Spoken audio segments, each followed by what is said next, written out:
Radio All for Peace. Hi, Nadia. So it is Merry Christmas. Yeah, Merry Christmas to you. How are That's you? why I was sleeping. Now I have a good alibi. Okay. I was at a Christmas party and I woke up now. This is a good alibi. Are you serious? No. Okay. My daughter was. You didn't work today? No, we don't work on Thursday. Christmas. Thursday. Oh, and we started actually today is our first day of holidays. Nice. But we usually don't Good work to on you. Thursday. What's new in Palestine? Where do you live, Palestine? Actually, it's Christmas. Christmas is like, there is this festivity going on in the streets. In some very few streets. That feels good. Not in Jerusalem, of course, but everybody's going to Bethlehem these days. Yeah, but I mean, okay, Bethlehem, nice, but in many parts of Palestine, I don't know, El Khalil, Nablus, whatever, Jenin, Jericho, most of Jerusalem, you cannot feel Christmas. No, but actually, regardless that you don't see it except in Bethlehem or Ramallah, but like in this time of the year, the eyes and walks go to Bethlehem. Like everybody, like you wouldn't find anyone who wouldn't go to Bethlehem in these days. So you did go?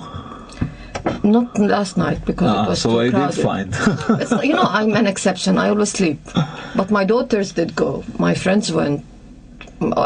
Everybody I know went actually yesterday. Yes. So you're in a bubble, I think, because I am sure that most of the Palestinians didn't go to Bethlehem. Well, unless you feel that there is this urge to sleep. Okay. I was finishing a book. Maybe that's why I was too obsessed reading a book. That's why. So no news apart of Christmas? Well, we have. Maybe this is why people are consumed in Christmas this year. I had to write an article about it for the Egyptian magazine, and I was thinking why this real attention on Christmas this year, even though every year Bethlehem is the bride of Christmas and New Year. But I think this year it's been a very painful year in many ways. And you always see that people are trying to find a way to just like pretend that life is okay and everything is fine. When you see how many Muslims are inside the festivities of Christmas, you would also understand that this is not about Christmas itself. It's about what Christmas brings, actually. And there is this also what's going on in the UN thing, like about the new resolution that's being prepared. There are people who are aware of what's going on, and even Palestinians are against the application. Some Palestinians. There are Palestinians who are against the application. Why? Yeah, like Marwan Barghouti sent a letter on this. I haven't heard about that. Why? Yeah, I was surprised. Actually, it wasn't in the Arabic news. It was in Man in English. It wasn't in Arabic. Why does he oppose to the application? Because the change that took place in the last week in the application there are changes that, proves in a way the status quo. And the status quo is not what we want. So he is not against the application. He is against the terms in the application. Yes. He is okay. Yeah, and I was thinking about it, that when you think about it, since this is a resolution that should take over in a way 242. Okay. And when you think about it, 242 is the basics of Oslo. So now when you have a resolution that is a basic of what happened in Oslo, it means that you take more rights of whatever is left for the Palestinian cause in terms of geography, I think, mainly. So somehow, and you really don't see discussions or real discourse on it. Nobody knows what's going on except those who are working on it. So and this is a major problem. I see. So, in what way you think that the application is accepting the current situation? Because it says ending the occupation in 3 years. But everything's like, occupation has to be ended anyway. Okay, but let's say when you if you say end the occupation in 3 years, it means that you accept the occupation? No, but like, it's not accept. There's a difference between accepting occupation and liberation in the means and terms that you accept for yourself. Without knowing what's going on in that application, without even knowing, because there were not much details on the Barghouti letter, and I saw it in English, I didn't see it in Arabic. I think that whatever is going on, whatever has been going on, at least in the last, I don't want to say since Oslo, in the last 10 years, in terms of the increase of the settlements, the new forced things on the ground by Israel, there has been things that changed the reality of the situation. So if you go now, like whatever is inside that application, if it confirms what's happening now, except that you have to finish occupation, I think this suits Israel more than Palestinians. But as you know, Israel is opposing this application, or at least official Israel. Yeah, but they will always oppose. So if it is, serving Israel more than Palestine, Israel should have support. I think Israel knows that this application supports it, and the announcement of a state of Palestine last time support Israel, because it confirms Israel. First of all, like if we Palestinians originally didn't recognize Israel, when we went to the United Nations and we asked to have a state of Palestine next to Israel, we did confirm on the 67 borders, we confirmed the existence of Israel. If we're talking like history of the Palestinian-Israeli question. So when I go again to the what I always believe that what we as Palestinians have are these UN resolutions, and they should be left to the future generations to be able to deal with them if our generation is not. But this is what we have from all the historical accounts that took place. So somehow I'm always weary about a UN resolution that could change or confirm the new reality, because whatever is going on is not good for us. And that's why I think we should know what's going on in that application. Is always bad for Palestinians. Yes, that's true, and that's why, like, history doesn't serve at that time. In our case, even time doesn't serve. I see. So you say that this was a painful year, and probably it was painful to the people in Gaza, and probably it was painful to the Palestinian people, and probably to people in Israel. So why do you think was this attack yesterday in Gaza? Do you think it was something that was coordinated with the Hamas, or you think it was something to undermine the Hamas, or what do you think happened?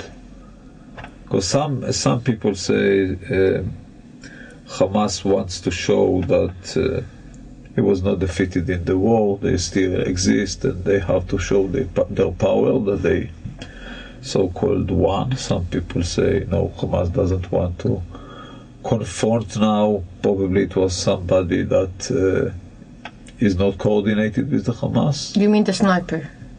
Yeah. But before there was the airstrike. No, the opposite. The snipers were yesterday, right? Yeah. You mean, yeah, but the airstrike was a kind of, a revenge, or call it whatever you want to call, to the soldier who was injured by the Hamas. But see, this is like This is the same game of who started what. Yeah, but here I think we can know chronologically that No, Israel always somebody, starts. I will not say the Palestinians, I even will not say the Hamas, and I will not say Israel, but somebody from the Palestinian side was the first to shoot. But again, before, honestly, I didn't even want to check yesterday what went. I heard that everybody was saying an Israeli soldier was shot in the head by a sniper. I was imagining how far would it go, Gaza, Israeli, where are they situated? I didn't even think much of it. But what was more I was worried about the airstrikes that took place 2 days ago, and they said nobody was killed. But there were like 2 airstrikes actually the night before, or 2 nights before. So it is normal that maybe somebody wanted revenge. But sniper is kind of a new thing. But the airstrike was a kind of reaction, revenge, or call it whatever you want to call it to the. You don't injure someone and you go take to an airstrike. No. To the bomb that was few days ago. I think no, I don't remember. I think nobody was hurt, but in the border against Israeli soldiers. Then was the airstrike. Then was the sniper. So the question is, if you think that Hamas wants to show that they won the war and they use power from time to time, or you think they don't have any interest to escalate the situation right again? I don't know. My feelings about this is that this is not an issue. Whatever these are not even escalations. I don't know if there is a plan to do something. I don't think so. Like there is a bigger situation that's taking place. You have the elections from one side. It is likely that maybe Netanyahu wants to provoke a situation. He's in a very bad position now in the elections campaign. Yeah, but if he wants to provoke, this was not even a provocation. Of course, it's like I don't think Israel can enter Gaza in the same way, in a war, even a small way, actually, like in a way like a smaller attack on Gaza, like what happened in summer, because the whole world is still watching what took place in Gaza. Like Gaza's memory is still not far from people's heads. But if you think of elections, and Netanyahu seems to be the real black goat of this election so far in the campaigns, it is likely that this could be something that Netanyahu wants to happen. And it would not be easy to, especially when we talk about a sniper, so it is a single act. And we already know that Hamas is not necessarily in control of things that take place all the time. I am not sure. It's been since the rockets. And Hamas would say when it happens, so they don't really care. But I strongly believe that there are things that are bigger going on in terms of a political debate that's taking place on 2 sides.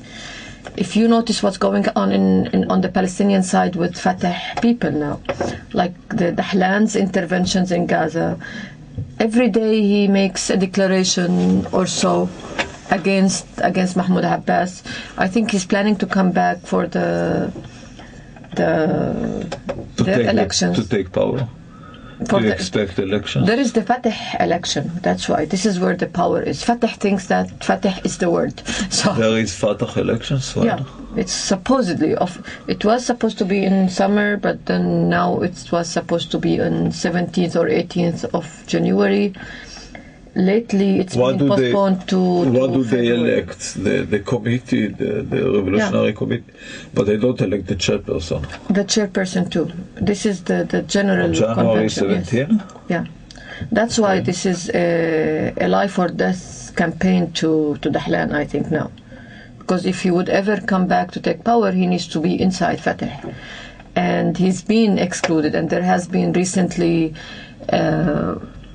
decisions or official accusations against him to dismiss him from the parliament. Like all these things have been now like officialized, I would say.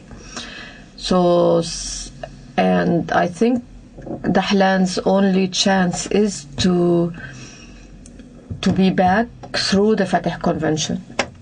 Otherwise, he's over forever. And it is likely that Mahmoud Abbas is aware of that, and he's planning to get rid of him forever. So there is this life and death at campaigns inside the Fatah people, Fatah lounge, let's call it. And Hamas and Dahlan is working back on putting his strength on the street in Gaza. So somehow there are things that are going on a totally different level that on both sides that we are not aware of. So you would have a strike here, a strike there, hitting Santa Claus here and there. Like you're having Santa Clauses being attacked in the streets.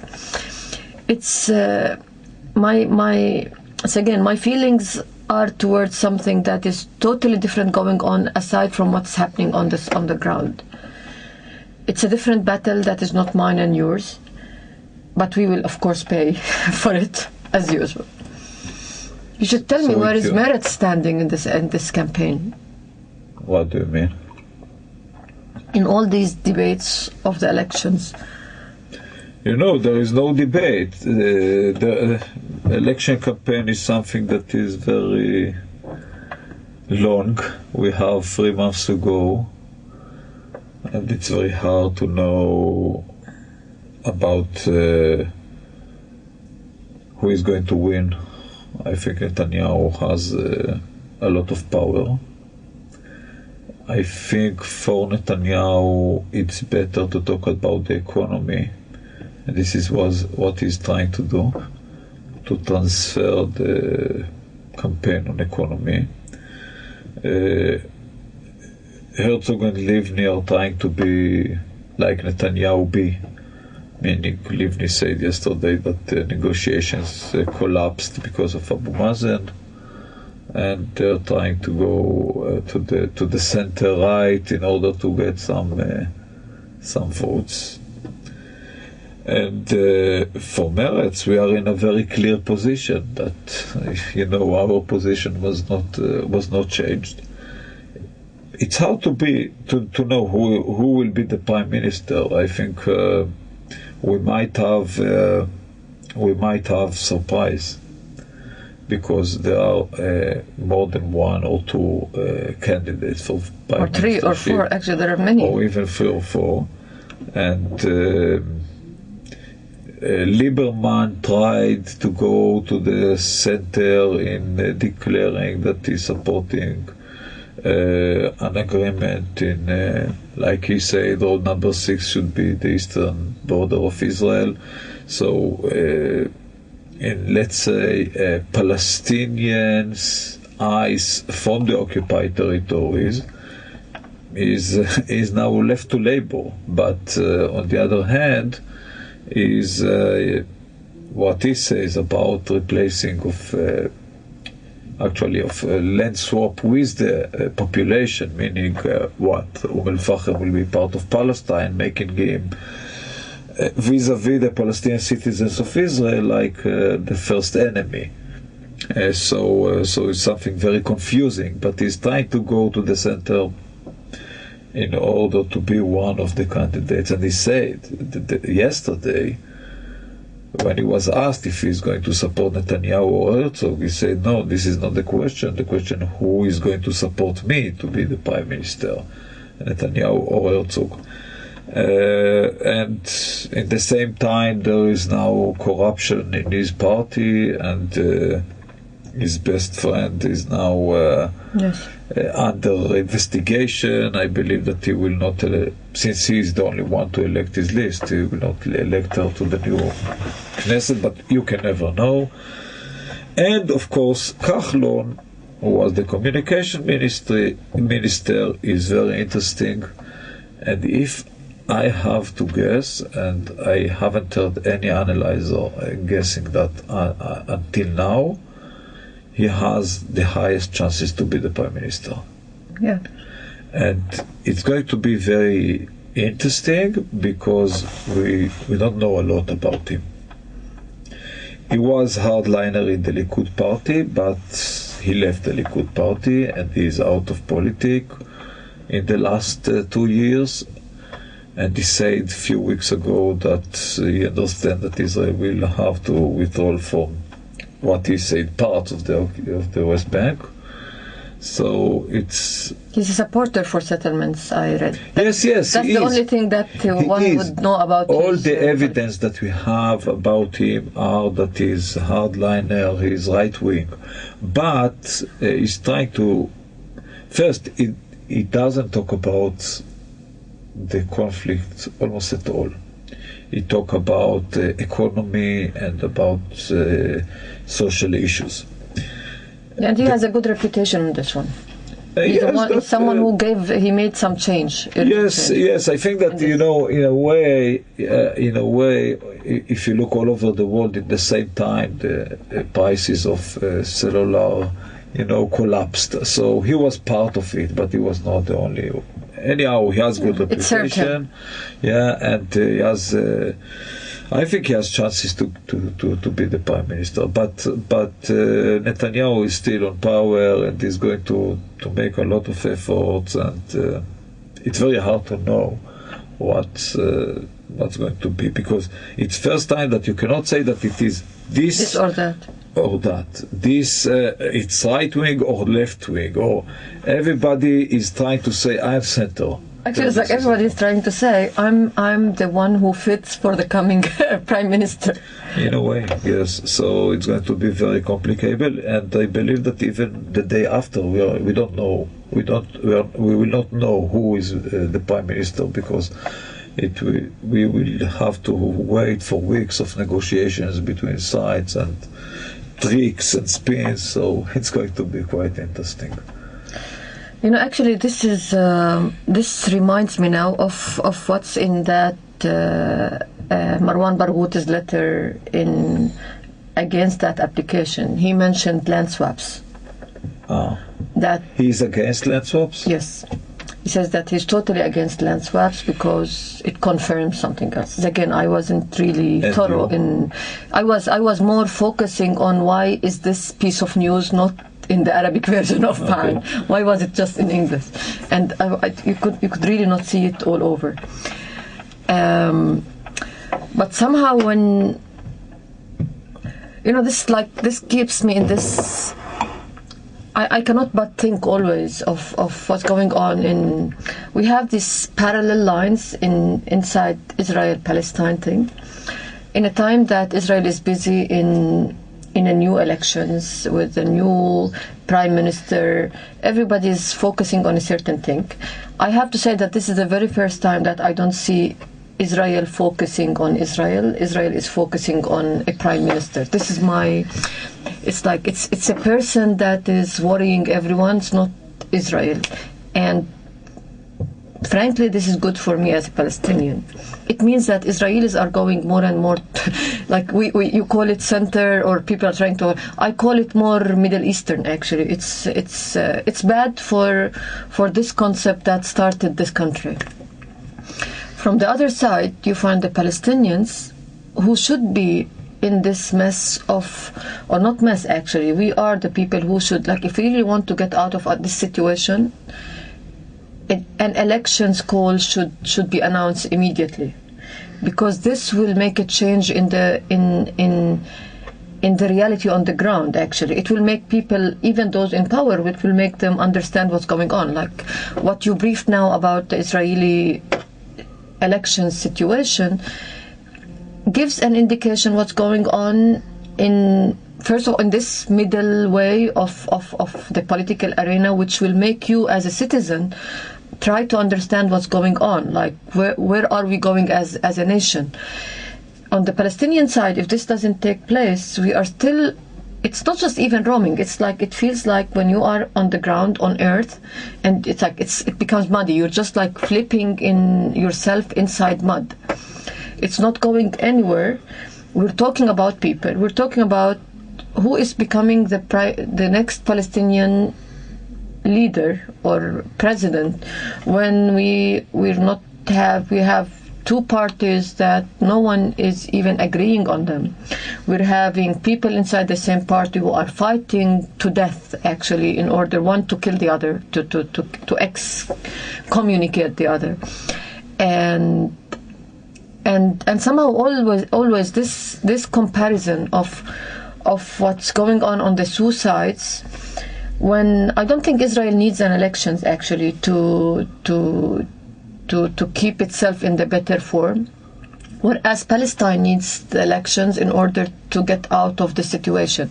And somehow this is where I believe that sometimes our politicians are in serious agreement, because when you declare that you want this, like when you go towards a move such as elections, you stabilize the situation for a certain time. Now, whatever we do, whatever we say, negotiations, no negotiations, anything, you will have to wait for at least another 6 months, until 3 months for the elections, 3 months until the future government, the new prime minister. Nobody knows who will be, so you don't, like, it's another at least 6 months, if not a year, actually, of a situation that you cannot predict and you cannot do anything about, because you have to wait. Yeah, you're right, but anyhow, since April we did not do anything, and in a way since 67.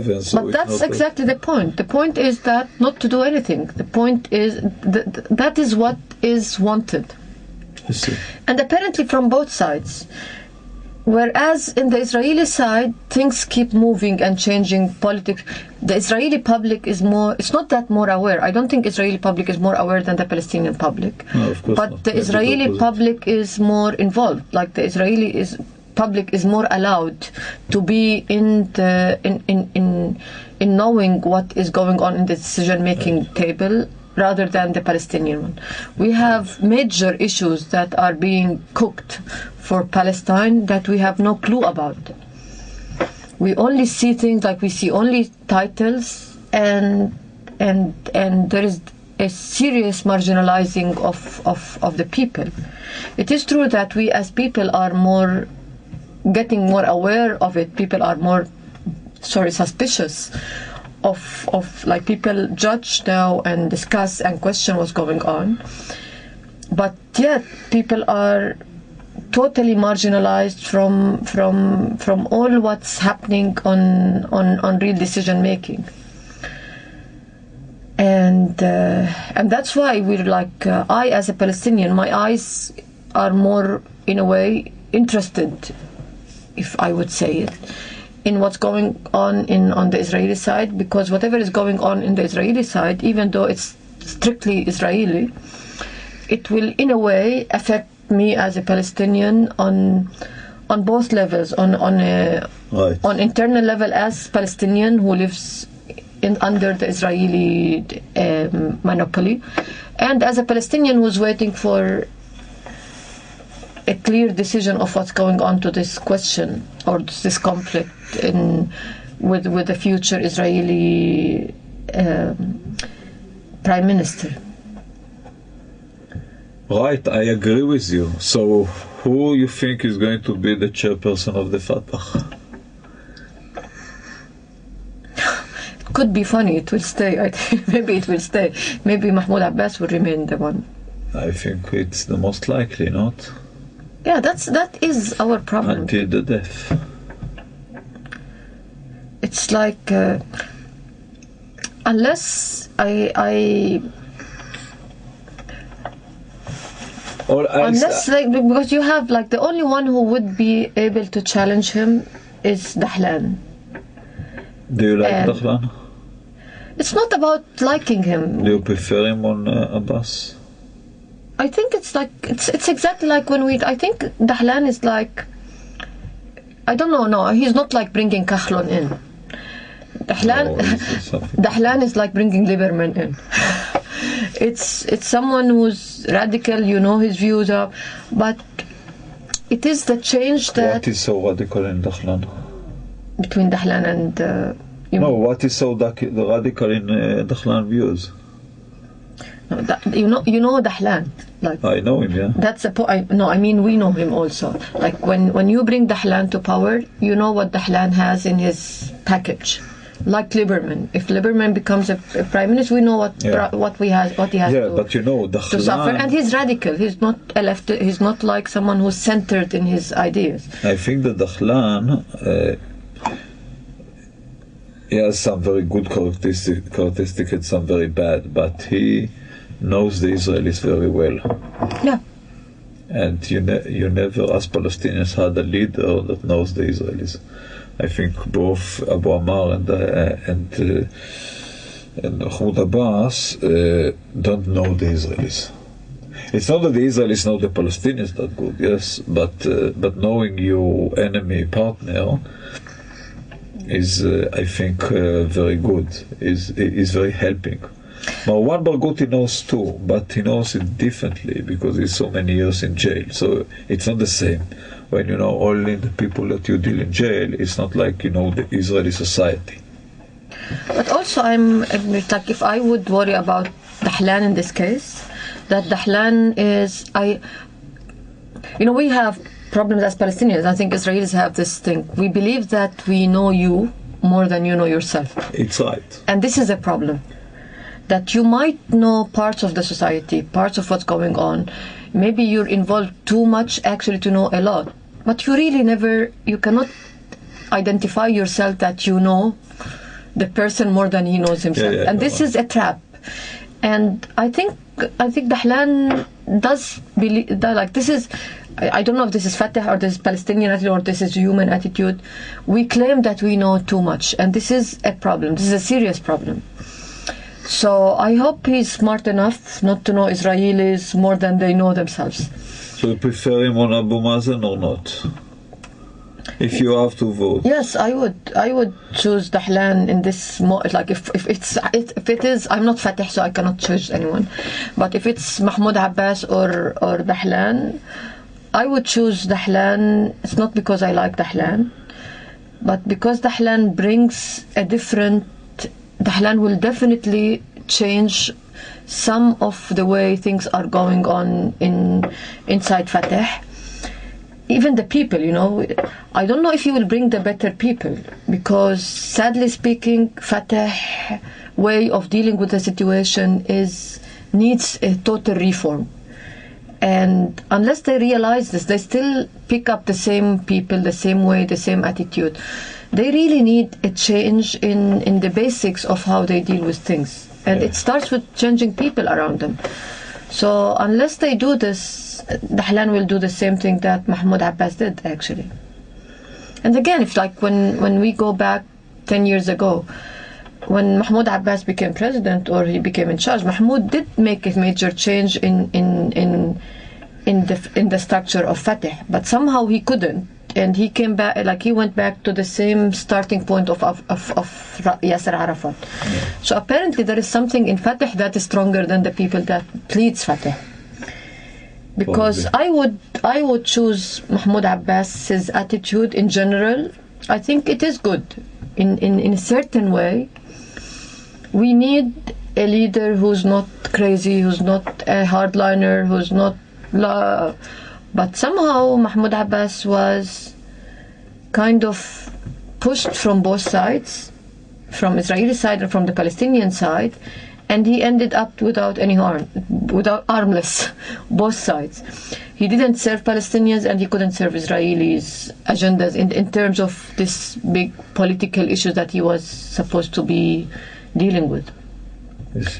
So that's why I think Dahlan could be a stronger person in understanding both sides. He knows where to stop Palestinians and he knows where to stop Israelis now. So I don't know what he would do if he becomes a president. So Nadia, this was our last show for this year, this painful year, you said, and I hope that next year, should we expect for peace, for end of occupation in 2015, or maybe in 3 years, or I don't know, but I hope for better year, and maybe you will have new leadership, and we, and then maybe we can solve some problems together. We only have the possibility, you and me, to wish. Yeah. Okay. So we wish you Happy New Year. And, I wish you Happy New Year. We'll talk to you in the New Year. Yes, Happy New Year. Let's hope it's a better year.